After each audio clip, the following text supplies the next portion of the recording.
Hi hello అందరికీ నమస్కారం. నేను మీ Srikanth. Welcome to our SMS Wings channel.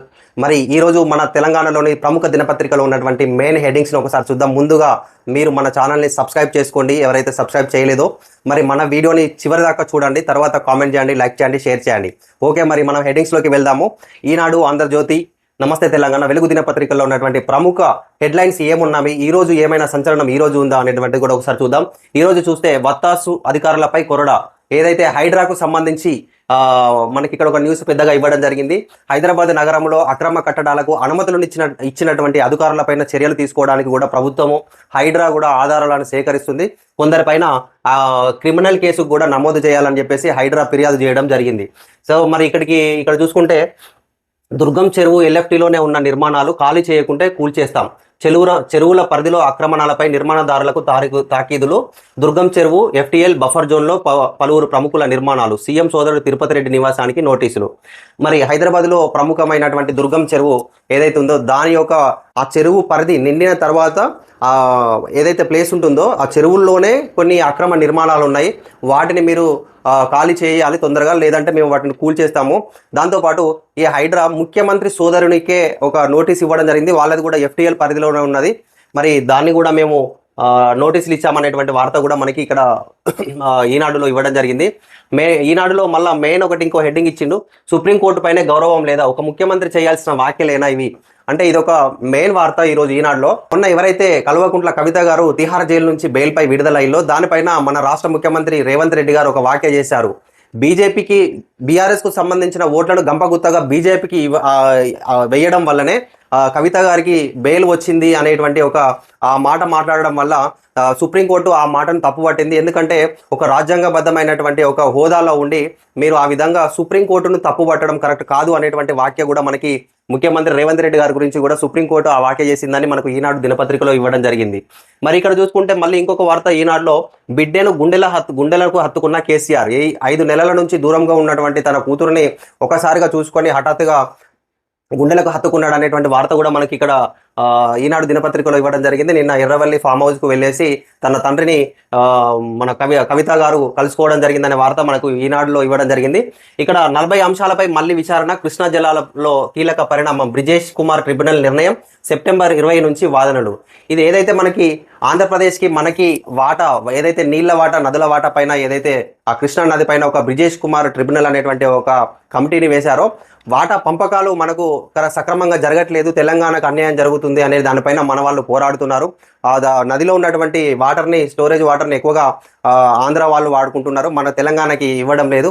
మన వాదనలు కూడా మనం కరెక్ట్గా ఇస్తున్నాం. దీనిపైన సెప్టెంబర్ 20 నుంచి మళ్ళీ మన వాదనలు మనం చెప్పేటువంటి ఫిర్యాదులు వాళ్ళు తీసుకుంటారని ఒక వార్త మనకి ఈనాడులో ఇవ్వడం జరిగింది. సో ఇక్కడ మళ్ళీ ఆంధ్రజ్యోతి దినపత్రికకు వస్తే, చుక్క పెట్టి చక్కబెట్టారు. హైదరాబాద్లో చెరువుల వెనుక అధికారుల లీలలు. అంటే అధికారులు ఏదైతే సంతకాలు పెట్టి దాన్ని మొత్తం చక్కబెట్టారు అనేటువంటి ఒక మెయిన్ హెడ్డింగ్స్ మనకు ఆంధ్రజ్యోతిలో ఇవ్వడం జరిగింది. మరి అధికారులది ఏమున్నది చెప్పండి? అధికారులు పాపం మేము కరెక్టే వెళ్తామన్నా కూడా అధికారులకు నాయకులు ఒత్తిడితోటి కూడా వాళ్ళు సంతకాలు పెట్టిన వాళ్ళు చాలా మంది ఉంటారు. ఎందుకోసం అంటే వాళ్లకు భార్య పిల్లలు ఉంటారు, ఫ్యామిలీ ఉంటారు, వాళ్ళని కూడా భయపెట్టే ఉంటారు. కానీ అది జెన్యునిటీ ఇప్పుడు ఎవరు చూడరు. సంతకం పెట్టిన అధికారిది తప్పవుతుంది. కాబట్టి మరి ఈ విధంగా అధికారులపైన కూడా చర్యలు తీసుకుంటున్నామని చెప్తున్నారు. కాకపోతే కొందరు అమాయక అధికారులు కూడా నాయకుల ఒత్తిడి మేర కూడా సైన్ పెట్టిన వాళ్ళు ఉంటారు. మరి వాటన్నిటిని కూడా కొన్ని పరిగణనలోకి తీసుకోవాలి. కానీ ఏదైనా కూడా అలా అక్రమంగా సంతకాలు పెట్టి అక్రమమైనటువంటి భూములకు పర్మిషన్లు ఇవ్వడం కూడా చాలా తప్పే. మరి ఇలాంటి వారిపైన కూడా చర్యలు తీసుకుంటుంది. ఎప్పుడో కట్టిన ఇళ్లకు ఇప్పుడు నోటీసులా? ఇక్కడ హైదరాబాద్లో ఇప్పుడు చాలా వరకు ఏంటంటే నోటీసులు ఇస్తున్నారు. ఏది మీది అక్రమ నిర్మాణం, మీరు ఖాళీ చేయండి, లేదంటే మేము కూల్చేస్తామనేటువంటి నోటీసులు ఇస్తున్నారు. పేదవారికి ఇళ్లకు కూడా నోటీసులు ఇస్తున్నారు. దయచేసి రాష్ట్ర ప్రభుత్వానికి విన్నవించేది ఏంటంటే, వాళ్ళు గత 25 సంవత్సరాలుగా ఇల్లు కట్టుకొని అక్కడే ఉంటున్నారు. అప్పుడు వాళ్ళకి అది ఎఫ్టీఎలా లేకపోతే బఫర్ జోనా అని వాళ్ళకి తెలియదు. ఎందుకంటే అమ్మినటువంటి వ్యక్తి ఏదో డాక్యుమెంట్స్ చూపెట్టి అమాయకమైన ప్రజలకు వాళ్ళు అప్పయ్యపడం ద్వారా వాళ్ళు డబ్బులు పెట్టి కొనుక్కొని 25 సంవత్సరాలుగా అదే జోన్లో అక్కడే ఆ ప్లేస్లోనే ఉంటున్నారు. అలాంటి వారిని కూడా మీరు వెళ్ళగొట్టాలనే ప్రయత్నం చేయొద్దు. దయచేసి మీరు పెద్దవాళ్ళ పైన పడండి, పెద్దవాళ్ళ ఫామ్ హౌస్ల పైన పడండి, పెద్దవాళ్ళ బడా నిర్మాణాల పైన పడండి. ఏవైతే చెరువులో ఆక్రమించుకొని పెద్ద పెద్ద కాలేజీలు, పెద్ద పెద్ద భవంతులు, ఫామ్ హౌస్లు నిర్మించుకున్నారో వాళ్ళ యొక్క భవంతుల పైన, ఆక్రమణాల పైన మీరు ఫస్ట్ వాళ్ళని చూడండి, పేదల ఇండ్ల పైన కాదు. దయచేసి ఇక్కడ చూడండి, నమస్తే తెలంగాణలో ఇక్కడ ఇచ్చిలు దివ్యాంగుల ఇండ్లపైకి బుల్డోజర్. ఇది మహబూబ్ నగర్లో ఆదర్శ్ నగర్లో 75 ఇళ్ల కూల్చివేత అని చెప్పేసి నమస్తే తెలంగాణలో ఇవ్వడం జరిగింది. ఇది న్యాయమైన ఒక సామాన్యమైనటువంటి పేద బడుగు బలహీన వర్గాలకు సంబంధించినటువంటి ఇండ్లను కూల్చోవడం ఇది కరెక్టేనా? మరి వాళ్ళకి మీరు ఆల్టర్నేట్గా సరే ఒకవేళ ఆ భూమి ఆక్రమమే వాళ్ళు ఆక్రమించుకొని కట్టుకున్నారు అన్నట్టయితే మీరు వాళ్ళు పేదవారు అనేటువంటి ఒక కనికరం వాళ్ళపైన చూపెట్టి వాళ్ళకు ఆల్టర్నేట్లీ ఏదైనా మీరు ఇండ్లను పక్కా గృహాల ఇండ్లను వాళ్ళకు ఇచ్చిన తర్వాత మీరు ఆ పని చేస్తే బాగుండేది. ఇప్పుడు వాళ్ళందరూ బయటపడ్డారు, దివ్యాంగులైనటువంటి ఒక ఫ్యామిలీ కూడా బయటపడ్డది అనేటువంటి ఒక వార్త మనకు నమస్తే తెలంగాణలో ఇవ్వడం జరిగింది. మరి ఆంధ్రజ్యోతిలో ఇంకోటి చూసుకుంటే కూడా ఇక్కడ మరి రేవంత్ వ్యాఖ్యలు సరిగావు. ఏదైతే కల్వకుంట్ల కవిత పైన మొన్న రేవంత్ రెడ్డి గారు ఆమె రిలీజ్ అయిన దానికన్నా రీజన్ అనేది తను ఏదైతే చెప్పాడో అది కరెక్ట్ కాదు, సుప్రీంకోర్టునే తప్పు పడతారు అనేటువంటి విషయం పైన రేవంత్ రెడ్డి పైన సుప్రీంకోర్టు సీరియస్ అయినటువంటి విషయం కూడా మనకు ఇదే ఆంధ్రజ్యోతిలో ఇవ్వడం జరిగింది. సీఎం స్థాయి వ్యక్తి చేయాల్సిన వ్యాఖ్యల నేతలను సంప్రదించి తీర్పునిస్తామా, రాజ్యాంగం పదవిలో ఉన్నారని గుర్తెరగండి, సంస్థల పట్ల పరస్పర గౌరవం ఉండాలి, రాజకీయాల్లోకి మమ్మల్ని ఎందుకు లాగుతారు, ముఖ్యమంత్రి వైఖరి ఇలానే ఉంటే ఓటుకు నేటు కేసులు వేరే రాష్ట్రంలో విచారణ, ప్రభుత్వ న్యాయానికి సుప్రీంకోర్టు హెచ్చరిక, తొలుత కేసు బదిలీకి న్యాయమూర్తుల విముఖత, సీఎం వ్యాఖ్యలతో నిర్ణయం 2కు వాయిదా. ఇది ఒకటి చాలా ఇంట్రెస్టింగ్ మ్యాటర్. ముఖ్యమంత్రి రేవంత్ రెడ్డి గారు ఏదైతే కవిత గురించి ఆ వ్యాఖ్య చేశారో దాంట్లో సుప్రీంకోర్టు చాలా తప్పు పట్టింది, చాలా సీరియస్గా కూడా ఉంది. ఒక ముఖ్యమంత్రి స్థాయిలో ఉండి సుప్రీంకోర్టు నిర్ణయాన్ని మీరు ఎలా వ్యతిరేకిస్తారు అనేటువంటి ఒక వ్యాఖ్య కూడా చేసింది. సో మరి ఏదైతే ముఖ్యమంత్రి రేవంత్ రెడ్డి గారు ఓటుకు నోటు కేసులో ఉన్నారో ఆ కేసుకు సంబంధించి ఆ కేసును రాష్ట్రానికి బదిలీ చేయండి, మేము ఇక్కడ చూసుకుంటాం అనేటువంటి కేసు కూడా పిటిషన్ కూడా వాళ్ళు వేయడం జరిగింది. మరి ఇలాంటి వ్యాఖ్యలు చేసేటువంటి నేత మరి న్యాయంగా ఆ రాష్ట్రంలో దానికి విచారణ జరుగుతుందా, లేకపోతే అది నిన్ననో మొన్ననో రాష్ట్రానికి బదిలీ అయ్యేదే? దానిని కూడా ఈ వ్యాఖ్యలతోటి సెప్టెంబర్ 2కు మళ్ళీ నిర్ణయిస్తామని చెప్పేసి సుప్రీంకోర్టు నిర్ణయించడం జరిగింది. అంటే మనం మాట్లాడేటప్పుడు కొంచెం ఆలోచించుకొని అది కరెక్టా కాదా అనేది కూడా ఆలోచించుకొని నాయకులు నేతలు ఎంతటి వారైనా కూడా మాట్లాడితే అది భవిష్యత్తు తరాలకు వాళ్లకు మంచిది, వేరే భవిష్యత్తు తరాలకు మంచి మెసేజ్ ఇచ్చిన వాళ్ళు అవుతాం. మనం ఏది పడితే అది మాట్లాడితే ఇగో జరిగే నష్టం ఈ విధంగా ఉంటుంది. మరి ముఖ్యమంత్రి గారు కూడా వారిపైన ఉన్నటువంటి కేసు మీద అలాంటి నిర్ణయం జరిగింది, మళ్ళీ రాష్ట్రానికి బదిలీ చేసే నిర్ణయం వాయిదా పడింది. సో మరి అదే కాకుండా ఇంకా ఇది చూసుకుంటే నమస్తే తెలంగాణలో చూసుకుంటే ఇదే సుప్రీంనే తప్పు పడతారా, మాకు రాజకీయాలు అంటగడతారా, రేవంత్ పై సుప్రీంకోర్టు ఆగ్రహం. నమస్తే తెలంగాణలో కూడా ఆ విధమైన వార్త ఇవ్వడం జరిగింది. మరి ఇక్కడ చూస్తే రేవంత్ను మించిన గజ దొంగ ఉండరు అనేటువంటి హరీష్ రావు గారు చేసినటువంటి వార్త మనకు నమస్తే తెలంగాణలో ఇవ్వడం జరిగింది. రుణమాఫీ 100% ఏ ఊర్లో అయిందో రాహుల్ గాంధీ వచ్చి చూపించాలి, మంత్రులే కాపీ పూర్తి కాలేదంటున్నారు, కొండారెడ్డిపల్లిలో అయిందా, రేవంత్ రెడ్డిది చిట్ చాట్ కాదు చీట్ చాట్, పోర్ట్ సిటీ పేరుతో సీఎం బంధువుల దందా, హైడ్రో పేరుతో ప్రతిపక్షాలే టార్గెట్, మీడియా ఇష్టాగోష్ఠిలో హరీష్ రావు. మరి ఇక్కడ చూసినట్టయితే హరీష్ రావు గారు ఈ ఏదైతే రేవంత్ రెడ్డి గారి గురించి వ్యాఖ్యలు చేశారో ఈ మన రైతు రుణమాఫీ 100% ఒక్క విలేజ్లోనైనా అయిందా అనేటువంటి వార్త చేశారు. రేవంత్ రెడ్డి సొంత గ్రామమైన కొండారెడ్డిపల్లిలో అయినా అయిందా అనేటువంటి వార్త కూడా అడిగినటువంటి వార్త కూడా మనకి దీనిలో మనకు నమస్తే తెలంగాణలో ఇవ్వడం జరిగింది. మరి ఇంకా మనం మిగతా చూసుకుంటే వెలుగు దినపత్రికలో చూసుకుంటే ఇక్కడ మెయిన్ హెడ్డింగ్ సీఎం అన్నకే నోటీసులు, హైదరాబాద్ మాదాపూర్లోని అమర్ సొసైటీలో తిరుపతి రెడ్డి ఇల్లుకు, అది దుర్గం చెరువు FTL పరిధిలో ఉందని తెలిసిన అధికారులు.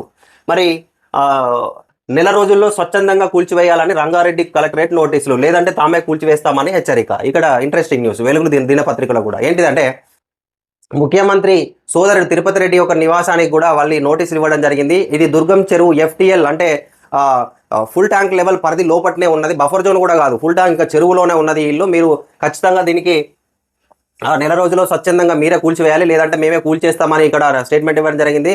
మరి ఎన్కన్వెన్స్కి ఎలాంటి టైం ఇవ్వలేదు, మీ సమానంతా మీరు బయట తీసుకుపోలే మేము కూల్చేస్తామని డైరెక్ట్ మొత్తం కూల్చేసాం. మరి అలాంటిది మరి ఇక్కడ ఎందుకు చర్య తీసుకుంటలేరు అంటే ఆయన ముఖ్యమంత్రి సోదరుడు కాబట్టి అలాంటి చర్య తీసుకుంటలేదు, వాళ్ళకి అవకాశం ఇచ్చారు. అలాంటి అనే రాజకీయాల్లో కామన్గా జరుగుతూనే ఉంటాయి.